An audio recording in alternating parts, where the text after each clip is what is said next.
What is up, everybody? This is All Things Entertaining here, bringing you with a brand new video. And today we have Mitchell Martin's top 8 Firefist Zoo Lunalight deck profile out of UDS Tulsa. This is going to be the last time that I'm covering UDS Tulsa content for ever. It's because we're not having another UDS, but also because we have YCS Nevada as well as YCS Utrecht coming up relatively soon, so I will be covering those as much as I possibly can. So bear with me if I'm a little late on certain things about that event. If certain things happen, I will eventually get to it. Just bear with me. So anyway, we're going to jump right into the deck list because we have a pretty spicy list here. So we're just going to go over each and every single thing that we're going to be talking about today. So he's playing 2 Nibiru the Primal Being, 1 Apprentice Illusion Magician, 1 Brotherhood of the Firefist Buffalo, 1 Blackwing Zephyros the Elite, 1 Zoodiac Thoroughblade, 3 Lunalight Kaleido, 1 Lunalight Emerald Bird, 2 Lunalight Yellow Marten, and 3 Lunalight Tiger. As well as he's playing 3 DD Crow, 3 Droll and Lockbird, and 3 Magician Souls. The Magician Souls is obviously here as one of the best, engines in the game, just sending your Apprentice Illusion Magician from your deck to the graveyard to get a free effect. It's a special summon this card. It's pretty good. I mean, you might as well play it if you can have access to it. Standard Lunalight lineup, except he's playing 3 Lunalight Kaleido. Conversely, as opposed to the one that the Automata Utopic Lunalight deck that I was playing the other day. It's pretty good. I think it's a good set of ratio here. Zephyros the Elite been played in every single Lunalight deck until the end of time. Buffalo is here because you are playing Eagle in your extra deck right here, and it is a good way to freely summon it at any point. So it's good that way. Good for your standard rank 4 plays in this deck. We're gonna move on to the spells. He's playing 3 Foolish Burial Goods, 3 Lunalight Perfume, 1 Foolish Burial Goods, 3 Zoodiac Barrage, and 3 Fire Formation Tenki. The Zoodiac Barrage is here in case you open like your Zephyros the Elite.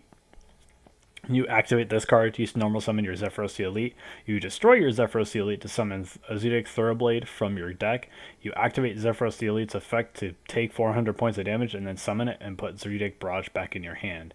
It's really good, and it also recycles your Zoodiac Barrage, so you could do it again if you really need to do that.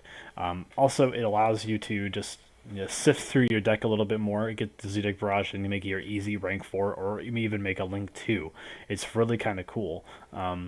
It's just your average. It's just sort of good. It's just really good. I can't really say much more about that. Tenki is going to be played in every single Beast Warrior deck until the end of time, so I'm not really going to focus too much on the rest of the deck, except he's playing 2 Shaded Brigadier as an extender for level 4s. It's really good. And it also doesn't make Foolish Burial Goods dead after you send Serenade, which is what you're going to be doing first anyway. So, I mean, it is what it is, but, I mean, this is also really good. So, we're going to move on to the extra deck. We're playing 1 Lunalight at Ignister. Not Lunalight. 1 Light Dragon at Ignister. 1 Brotherhood of the Firefist Tiger King. 1 Tornado Dragon. 1 number 41 Bagooska, the terribly tired Tapir, 1 Evilswarm Exciton Knight, 1 Abyss Dweller, 1 number 60 Durgaris the Timeless, 1 Freydrop Forstrix, 1 Unchained Abomination, 1 Borrelsword Savage Dragon, or Borrelsword Dragon, 1 Apollousa Bow of the Goddess, 1 Brotherhood of the Firefist Eagle, 1 Knightmare of Cerberus, 1 Firefighting Daruma Doll, and 1 IP Masquerena. So what's really interesting is he's playing Light Dragon at Ignister, which is basically just here for the effect of basically special summoning IP Masquerena from your graveyard when a Zephyros monster inflicts battle damage. And guess what? This card is a 2300 attack Zephyros monster. Now that's the only reason for existing. It can also protect some of your cards from destruction, which is not terrible. So I mean it's good enough, and I mean I like it a lot. So it's kind of an interesting thing. The eagle, like I said, is here to special summon the buffalo from wherever you want it to come from. A Daruma doll is just standard good beast warrior card. Just a generally good card. Once per turn, you can target a spell or trap card on the field and destroy them. While and then it gains 100 attack for each beast warrior or wing beast monster on the field. Also, if it destroys an opponent's monster by battle, you can target a beast warrior monster or wing beast that is banished in your graveyard and add it to your hand, which could come up in some ways, so it's not bad. IP Masquerena, obviously ridiculously good, so pretty much a standalone. Anyway, we're gonna move on to the side deck, which is 1 Galaxy Cyclone, 2 Lightning Storm, 3 Dark Ruler No More, 2 Twin Twister, 3 Evenly Matched, 1 Red Reboot, 2 Solemn Judgment, and 1 Ultimate Fire Formation Sinto. So what's really crazy about this deck is that he's actually side decking the Galaxy Cyclone, which actually makes sense considering the fact that he is playing Foolish Burial Goods, and this just gives you more access to out your opponent's cards. For example, if your opponent is actively trying to floodgate you out of the game, you could just send this card.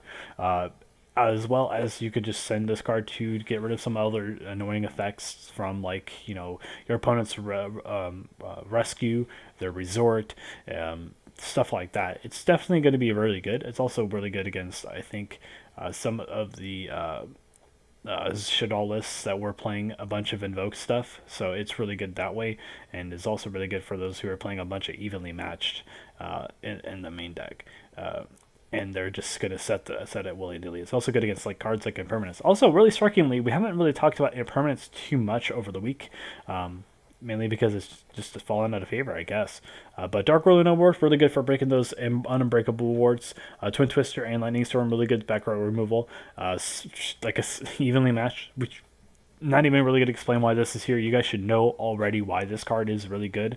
Red Reboot, kind of an underdog for this format, even though it's at 1. I think it's one of the best trap cards in the entire game still. I think people should still opt to side this card in. 2 Solemn Judgment, really good negate. You might as well just have a card that says, hey, I'm going to stop anything that you're doing. And 1 Sinto, which is basically the Infernity Barrier for Fire Fists, which is actually not bad. So yeah, that's the deck list. If you guys did enjoy it, please leave a comment in the comment section down below. Also, the deck list will be in the description for you guys to copy paste to your Dev Pro, YGR Pro, or Dueling Book. Anyway, I'll see you guys in the next video. This has been All Things Entertaining, signing out.